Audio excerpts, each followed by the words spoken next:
কল যেতিয়া বেছিকৈ থাকে আপোনালোকে কি কৰে বাৰু? মই কিন্তু এনেকৈ পিঠা বনাই পেলাওঁ দেই। চবেই বনায় বাৰু, মইনো কেনেকৈ বনাওঁ দেখাইছোঁ। এয়া হ'ল মালভোগ কল। এয়া মই কল এনেকৈ হেৰি কৰি ল'লোঁ, গুচাই ল'লোঁ। ইয়াত আছে 7টা কল আছে। তাৰপিছত মই দিম চুজি। এইখন হেতা দি পেলাই দিম দেই, আপোনালোকে নিজৰ হেৰি কৰি দিব হিচাপমতে। মই 2 চামুচ চুজি দিম, এনেকুৱা হেৰি দি এইখন হেতা দি। আৰু সমান পৰিমাণৰ ৰাইচ পাউডাৰ, পিঠাগুড়ি। মই কিনা পিঠাই লৈছোঁ, মোৰ খুন্দি থোৱা নাই। 1 2 তাৰপিছত আপোনাৰ বেকিং পাউডাৰ অকণমান দিব লাগিব দেই, তেতিয়া মানে হেৰিটো খাই ভাল লাগে, মানে আৰু 2-3 দিনমান কোমল হৈ থাকে। এইটো পিঠা অৱশ্যে বৰ বেছি দিন নোৱাৰি থ'ব দেই। ময়ো মানে সোনকালে খাই পাওঁ, সেইটো কাৰণে হেৰিকৈ বনাইছোঁ। ইমানটো দিছোঁ, 1/2 চামুচ বেকিং পাউডাৰ দিছোঁ। আৰু বেকিং ছ'ডা দিব নালাগে। আৰু মই মিঠাটো বাই চান্স কম হ'ব পাৰে বুলি গুড় অকণমান দিম। বাকী এইখিনি মই মিক্সিত মাৰি ল'ম আৰু বনোৱাটোহে দেখাম আৰু দেই, সনাটো নেদেখাওঁ। এইখিনি মই মিক্সিত হেৰি কৰি ল'লোঁ, পিচি ল'লোঁ।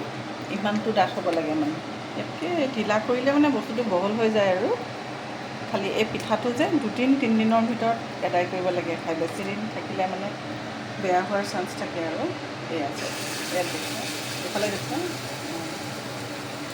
এনেকৈ দি গৈছোঁ।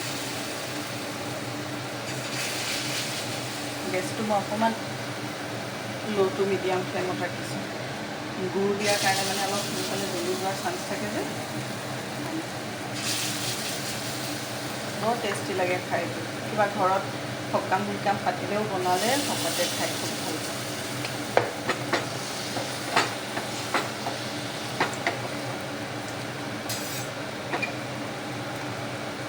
মই ৰিফাইন তেলত ভাজিছোঁ, মিঠাতেলতো ভাজিব পাৰি।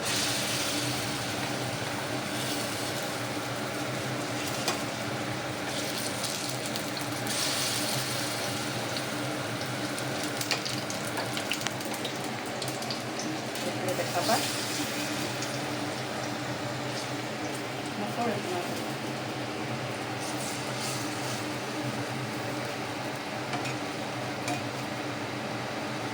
বহুতে ময়দাও ইউজ কৰে। মই আকৌ আমাৰ ঘৰত ময়দাটো নচলে, সেইটো কাৰণে চুজি আৰু পিঠাগুড়ি দি বনাইছোঁ।